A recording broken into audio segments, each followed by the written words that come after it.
Aujourd'hui, hier, avant-hier, la journée d'avant, et ça pour environ 2000 ans déjà, à chaque jour au moins, on peut être safe de dire, au moins une personne va donner sa vie à Christ.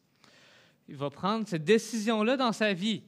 Il y en a même comme Martin et François qui est présent ici, qui vont lâcher leur travail et leur entreprise pour, à temps plein, prendre soin d'eux qui ont donné leur vie à Christ, mais en amenant encore plus à donner leur vie à Christ. Puis il y en a même encore plus intenses qui choisissent de quitter leur pays pour aller faire cette même mission-là. Mais pourquoi? Ça, c'est quand même une question intéressante à se poser.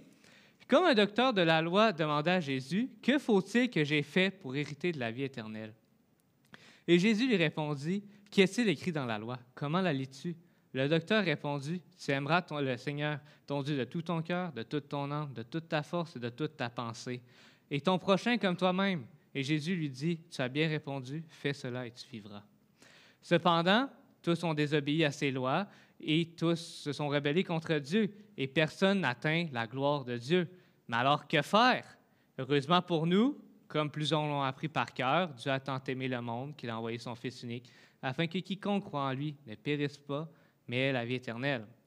C'est pourquoi, volontairement, que des gens donnent leur vie à Dieu avec ce qui est écrit.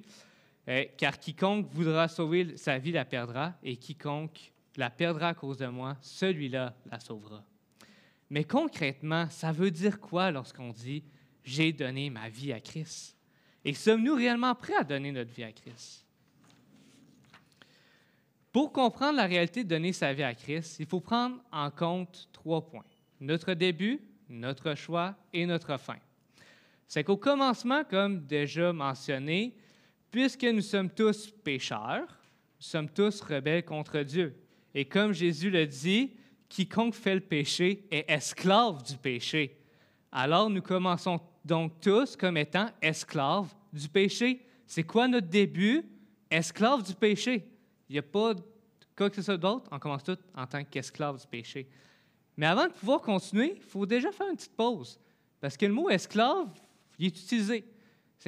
C'est un gros mot, esclave. Est-ce qu'il y a une raison pourquoi c'est le mot qui est utilisé? C'est un mot un peu intense. Mais il faut comprendre qu'à l'époque où Jésus dit cet énoncé-là, avec le mot esclave dedans, une bonne partie de la population était esclave. Pour donner une idée, c'était 19 % de la population environ dans le coin d'Israël. Il y a des places que c'était pire, mais Israël, c'était 19 %. C'est presque une personne sur 5. C'est énorme. C'était une réalité vraiment comprise par le peuple puis le public de Jésus. Ils côtoyaient des esclaves à tous les jours. C'était pas une réalité abstraite un peu comme aujourd'hui, parce qu'on en croise, pas ce que je cherche, là, tous les jours. Mais c'est quoi un esclave en soi? Parce que nous, justement, on n'en croise pas tant. Un esclave est une personne qui ne s'appartient pas. Un esclave appartient à un maître. Le but dans la vie d'un esclave, c'est obéir à son maître. Même qu'au niveau législatif, on peut même considérer un esclave au même niveau qu'un âne ou un bœuf. Il appartient à quelqu'un, puis c'est comme vivant comme un animal. C'est rien de plus, rien de moins. C'est ça, un esclave. Alors, quand Jésus dit « esclave du péché », il sait qu'est-ce que ça veut dire « esclave », puis il ne prend pas le mot à la légère. Donc, avec l'énoncé de Jésus, on peut comprendre que la valeur de nous tous, à notre commencement en tant qu'esclaves du péché, c'est que notre valeur est liée directement avec notre maître, le péché. C'est que si on en revient à notre début, on est vraiment au début esclave du péché. Qu'est-ce qui va nous amener à notre choix maintenant? Le choix qu'on a, c'est soit de perdre notre vie et notre statut d'esclave du péché pour passer par ce qu'on appelle la nouvelle naissance, afin de devenir des nouvelles créatures, ou au contraire, ne pas le faire. C'est ça le choix qu'on a.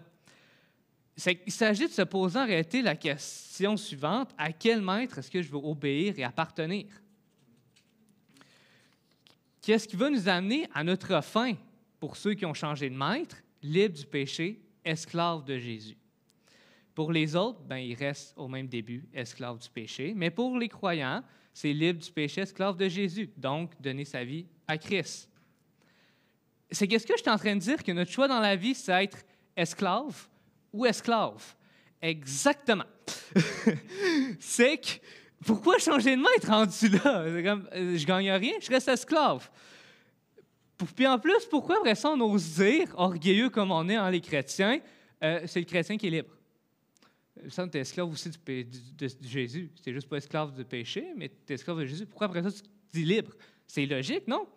Mais la raison est simple, parce que l'esclave appartient à son maître. Donc, il est défini par son maître. Il est donc favorable pour un esclave d'avoir un bon maître. À l'époque de Jésus, les esclaves de haut gradé étaient respectés à cause de leur maître. Les esclaves des Césars étaient fiers d'être esclaves des Césars, à un tel point que sur leur pierre tombale, il n'était pas rare qu'ils disent « Je suis esclave de César dans ma vie », parce que c'était vraiment un signe de prestige. Ils étaient fiers d'être esclaves de ces hauts gradés-là. Puis quand tu avais un bon maître, bien, en plus de ça, tes conditions et ton train de vie étaient souvent supérieurs à ceux qui étaient libres. Parce que les temps étaient plus difficiles qu'aujourd'hui. C'est que les hommes libres, bien qu'ils avaient la liberté, qui est une vertu déjà à l'époque priorisée, bien, être esclave, c'était souvent considéré mieux à un certain point parce que tu vas avoir un meilleur train de vie quand tu avais un bon maître. Parce qu'en contrepartie, il y avait des mauvais maîtres. Puis ces mauvais maîtres-là, disons qu'ils faisaient vivre une vie de misère à leurs esclaves. Ils pouvaient souvent, même des fois, les considérer moins bien que leurs animaux. L'esclave avait moins grande valeur que le bœuf, parce que l'esclave, tu ne le mangeais pas, le bœuf, tu pouvais le manger au moins à la fin. C'est que, tu sais, on voit vraiment un contraste majeur, même à cette époque-là.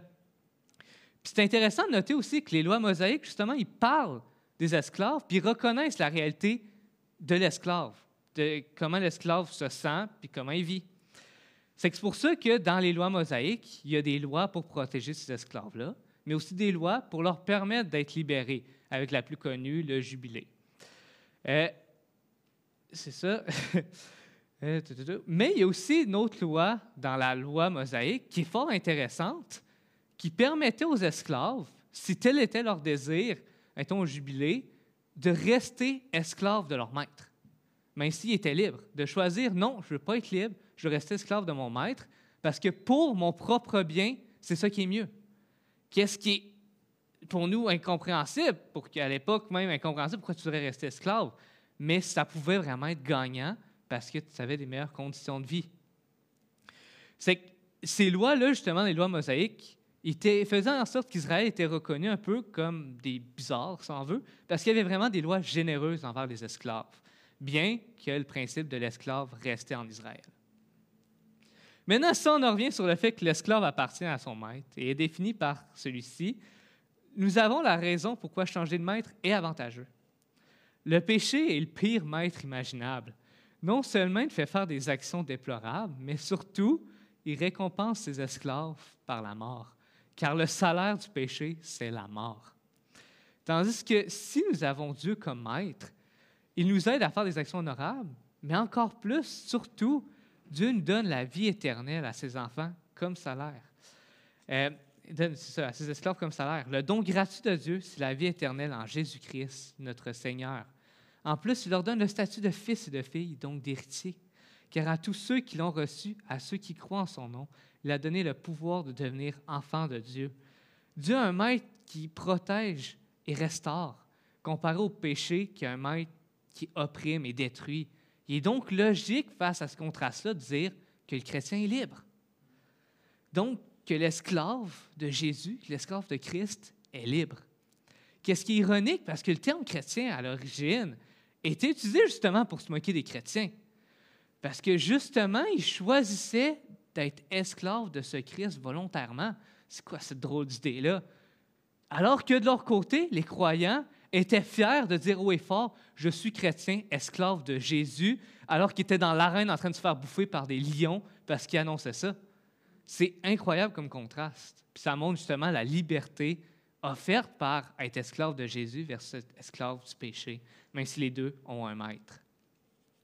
Alors, si on revient sur nos 3 points pour résumer un peu plus la vie d'un chrétien, notre début, c'est esclave du péché.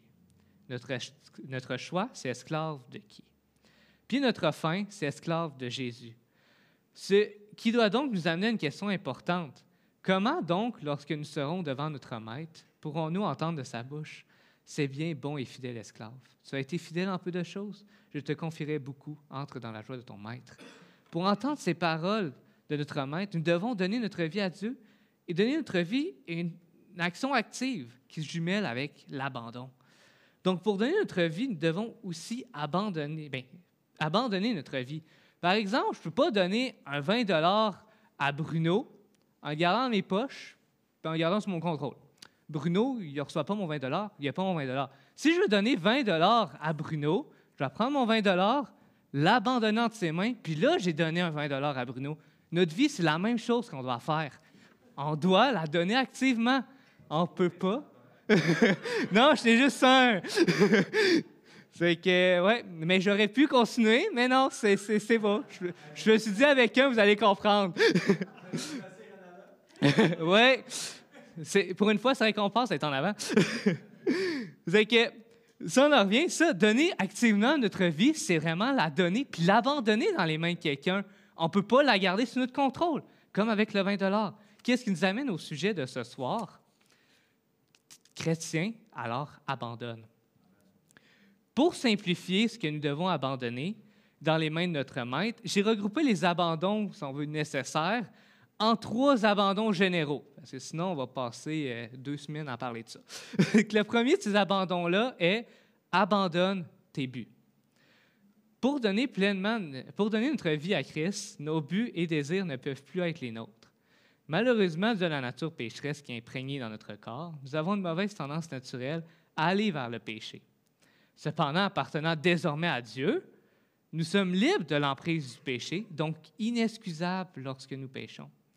Par contre, on sait, on est malheureusement des personnes faibles et imparfaites, ce qui, malgré les commandements qu'on peut résumer à « aime ton Dieu de tout ton cœur, de toute ton âme, de toute ta force et de toute ta pensée, aime ton prochain comme toi-même », nous allons parfois, je le répète, parfois, vers nos désirs et continuons parfois de vivre pour nous-mêmes au lieu de vivre pour celui qui est mort pour nous. Celui qui dit autrement est malheureusement un menteur et même un blasphémateur. C'est malheureux car on aimerait qu'il ait raison, puisqu'il a attendu à ce que nous obéissions seulement à Dieu et non à nos désirs. Il a attendu que nous ne péchions pas. C'est pourquoi nous avons autant d'astuces et de directives dans la Bible pour reconnaître et éviter justement ce péché-là. Cependant, heureusement, comme Jean l'a dit, si jamais on pêche, ou comme on l'a vu, puisque nous continuerons malheureusement à pécher, nous avons un avocat auprès du Père, qui est notre Maître lui-même. Mais qu'ainsi n'advienne, nous qui sommes morts au péché, comment vivrons-nous encore dans le péché? Il y a une différence à faire. Bien qu'on va continuer de pécher, il faut arrêter notre péché. C'est qu'outre nos désirs plus précis et spontanés comme le péché, comme lorsque nous péchons, nous avons aussi nos buts généraux à abandonner. En tant qu'esclaves de Jésus, nous devons accomplir le but qu'il nous a donné. Ce but étant d'aller faire de toutes les nations des disciples, les baptisant au nom du Père, du Fils et du Saint-Esprit, les enseigner à observer tout ce qu'il nous a prescrit. Pour ce faire, il est avec nous pour nous aider dans cette mission. Mais en plus, Dieu nous a équipés de dons pour faire les ministères précis qu'il nous a préparés. L'évangélisation pour les évangélistes, l'enseignement pour les enseignants, l'aide pour les aidants, et ainsi de suite. En revanche, on ne choisit pas non plus notre ministère.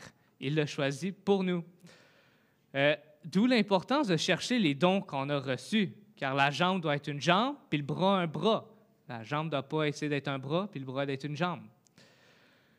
Donc, abandonnons notre choix de but, mais aussi de ministère, et suivons la voie qu'il a faite pour nous. Alors que notre but dans la vie soit d'accomplir notre ministère précis. Par contre, je ne dis pas non plus que Dieu ne nous a pas donné des buts secondaires. Certains vont être appelés à fonder des familles. Certains vont être appelés à faire de la musique, qui n'est pas en soi des dons directement. Mais ces ministères-là sont tous des ministères secondaires là, pour complimenter notre ministère précis. Puis notre ministère précis-là est là pour complimenter la mission première de l'Église, d'aller faire de toutes les nations des disciples instruits dans la vérité. Alors, face à ces buts généraux, quels rêves gardons-nous accrochés à notre cœur et sont-ils en accord avec la mission que Dieu nous a donnée? Bien sûr, accomplir nos nouveaux buts va demander des abandons de rêves personnels. Mais ces nouveaux buts-là vont, en plus de ça, demander des sacrifices et des décisions difficiles. Par exemple, Hudson Taylor, un missionnaire qui a ouvert une grande mission en Chine dans les années 1800, a dû pas très longtemps avant de partir en Chine se séparer de celle avec qui il est en couple. Pourquoi il a dû se séparer? Parce qu'elle n'était pas appelée à aller en Chine. Mais lui, il était. Donc, connaissant la priorité de son ministère, plus précis, il a dû se séparer puis aller en Chine. Mais honte à celui qui croit que Dieu ne l'avait pas appelé à faire une famille, il sentait clairement cet appel-là. Une fois en Chine, quelques années plus tard, il a rencontré sa femme, qui est aussi devenue la mère de ses enfants. C'est ce type de sacrifice-là qui va nous amener à notre prochain abandon. Abandonne tes moyens. Maintenant qu'on a un nouveau but et des nouveaux désirs dans notre vie, nos moyens doivent le suivre. On doit s'investir dans ces nouveaux objectifs-là. Comme l'énoncé le dit, un voyage de milieu commence toujours par un premier pas. Avec Dieu, lorsqu'on veut faire le but qu'il nous a donné, nous devons commencer par donner nos 5 pains et 2 poissons.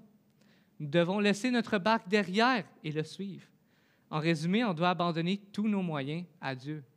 Nos moyens étant tout autant le classique des ressources matérielles, incluant le monétaire en donnant nos 2 petites pièces, que nos possessions et notre confort.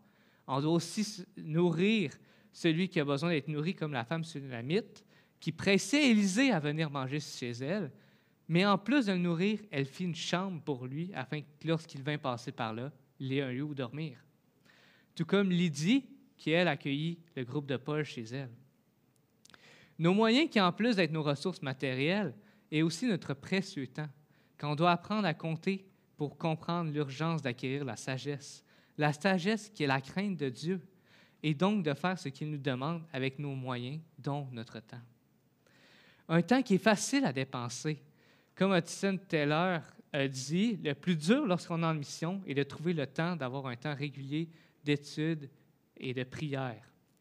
L'ennemi va toujours trouver quelque chose à nous faire, d'autres comme arranger un simple rideau.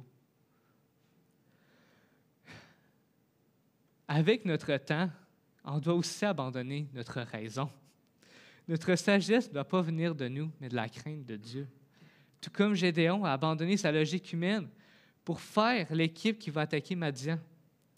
Mais plutôt qu'utiliser sa logique, il a utilisé sa logique pour craindre Dieu, qui a fait passer son équipe d'attaque de 32 000 hommes à 300 hommes contre une armée de 135 000 hommes. C'est qu'un gars contre 450. Puis il avait la conviction de gagner à cause qu'il craignait Dieu. Oui, Dieu nous a demandé d'abandonner notre argent, nos possessions, nos maisons et toute autre ressource matérielle. Il nous demande aussi d'abandonner notre confort, notre temps, notre raison.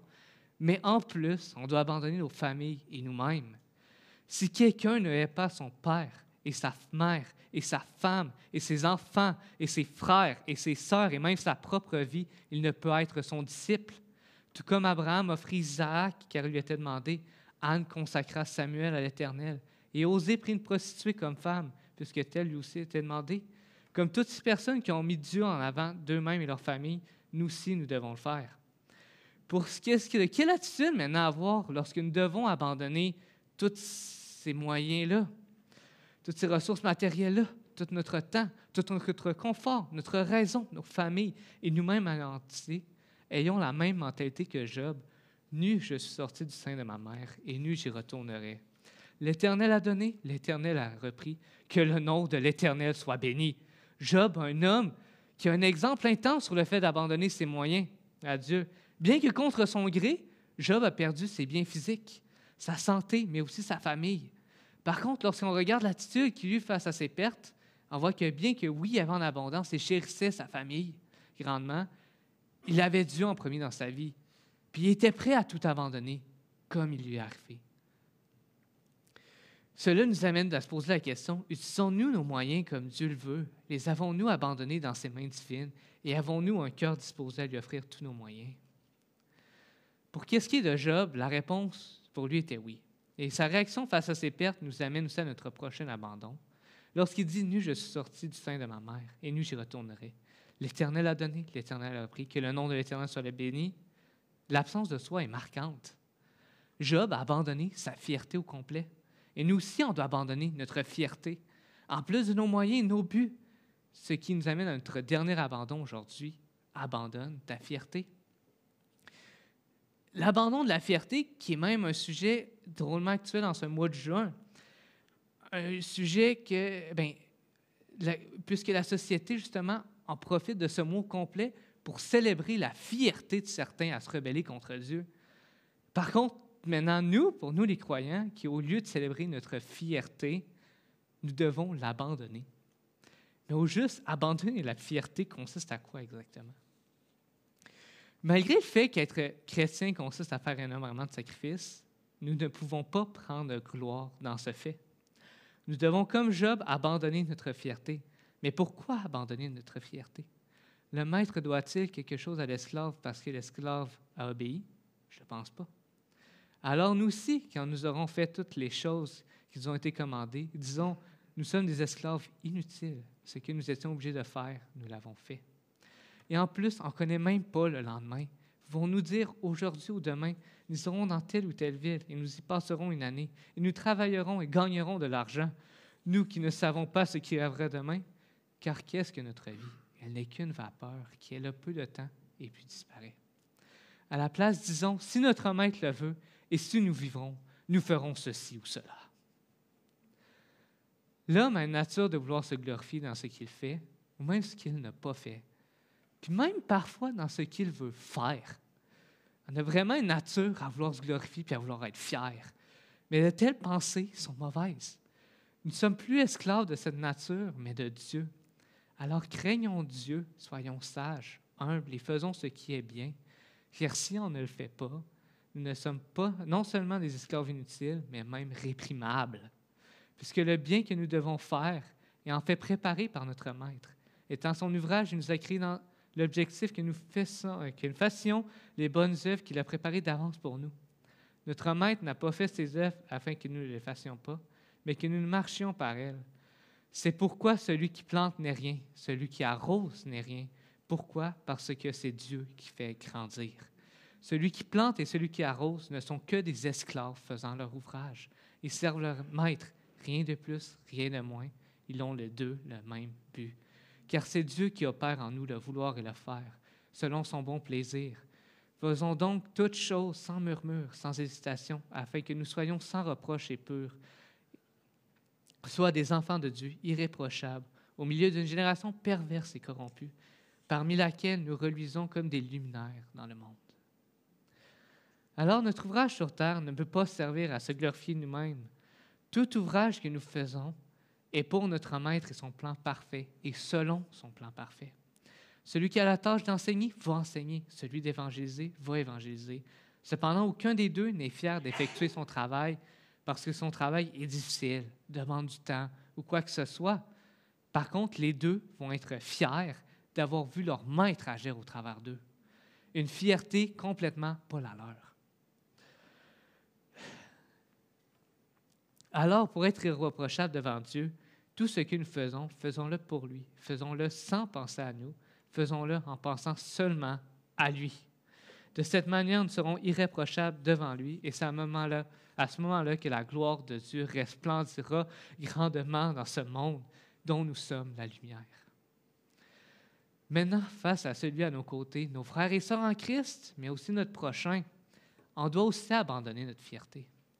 Tout comme notre Maître le fait en premier, nous devons laver les pieds de nos congénères. Il a été un exemple pour nous en le faisant afin que nous aussi nous le fassions.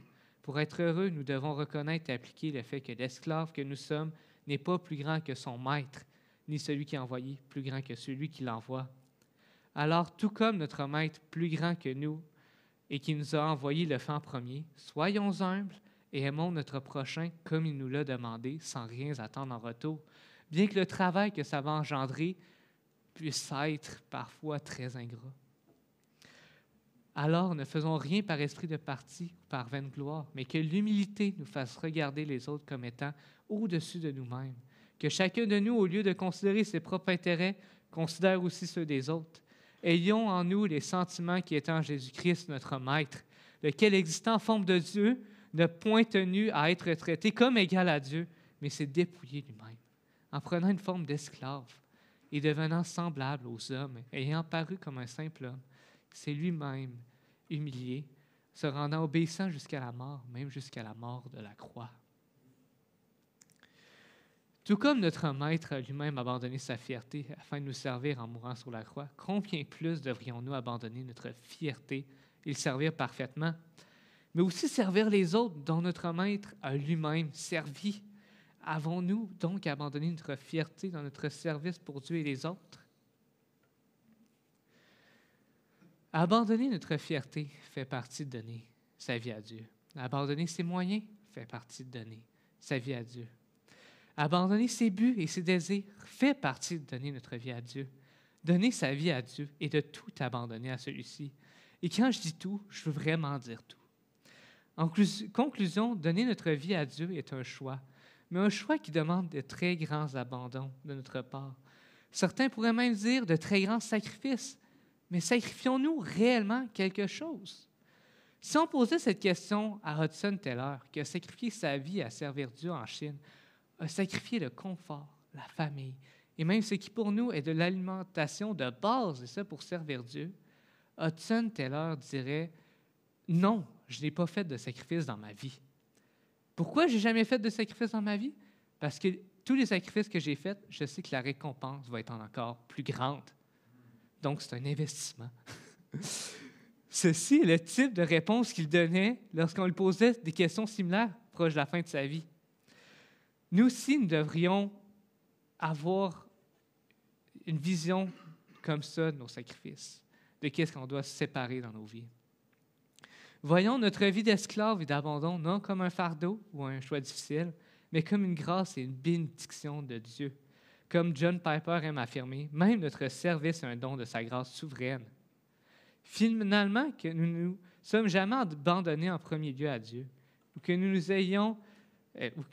ayons des choses, quelles qu'elles soient, que nous n'avons toujours pas abandonnées à Dieu, qu'attendons-nous à perdre notre temps comme si quelqu'un en créait plus? Abandonnons-les, une à une s'il le faut, mais regardons surtout à ce qui nous attend et soyons heureux d'abandonner les choses qui, bien qu'ils peuvent nous paraître énormes, au final, on le sait, elles sont minimes.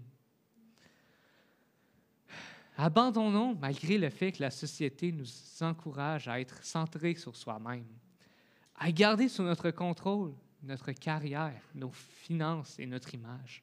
Soyons à contre-courant et radical. Abandonnons tout à Christ. Tu es chrétien, alors abandonne tout.